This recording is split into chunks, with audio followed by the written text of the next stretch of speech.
Copa আমেরিকার ফাইনালে পাওয়া চোট কাটিয়ে অবশেষে আর্জেন্টিনা জাতীয় দলে ফিরলেন লিওনেল মেসি।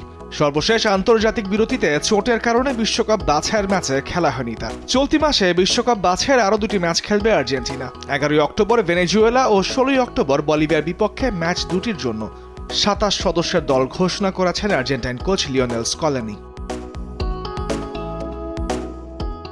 গত কোপা আমেরিকার ফাইনালে অ্যাঙ্কেলে পাওয়া চোটের কারণে সেপ্টেম্বরে চিলি ও কলম্বিয়ার বিপক্ষে ম্যাচের দলে ছিলেন না মেসি।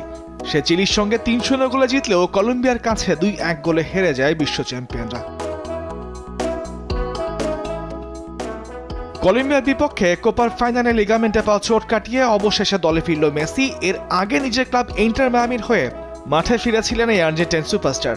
ইন্টার মায়ামিতে ফেরি ক্লাব ইতিহাসে প্রথমবারের মতো দলটিকে জিতিয়েছেন সাপোর্টার্স শিল্ডের শিরোপা নির্ধারণী ম্যাচে মেসি করেছেন জোড়া গোল, যেই শিরোপা কিনা মেসির ক্যারিয়ারের 46তম ট্রফিও।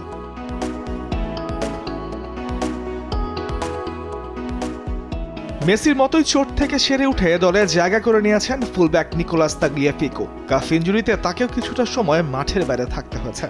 চিলি ও কলম্বিয়ার বিপক্ষে ম্যাচের জন্য শুরুতে দলে ডাক পেলেও পরে বাদ পড়েছিলেন ডিফেন্ডার তাগলিয়াফিকো ও লিওনার্দো বেলের্দি। দুজনেই আছেন এই মাসের 2 ম্যাচের দলে। আরও ফিরেছেন মিডফিল্ডার এসকিয়েল প্যালাসিও ও পাওলো দিবালা। এছাড়াও দল থেকে বাদ পড়েছেন লাউতারো মার্টিনেজ ও গুইদো রদ্রিগেজ।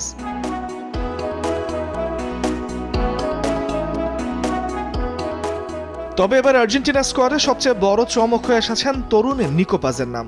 অনূর্ধ্ব 20 দলে খেলায় মিডফিল্ডারকে প্রথমবার জাতীয় দলে ডেকেছিলেন স্কলিনি। পাজ এর আগেও 2022 বিশ্বকাপের ঘোষণা করা 48 জনের প্রাথমিক স্কোয়াডে ছিলেন।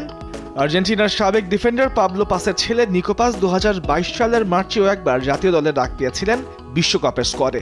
কিন্তু সেই 48 জনের প্রাথমিক স্কোয়াডে থাকার পরও তার অভিষেক হয়নি। এই তারকাকে ভেনেজুয়েলা ও বলিভিয়ার ম্যাচে স্কোয়াডে রেখেছেন আর্জেন্টাইন কোচ।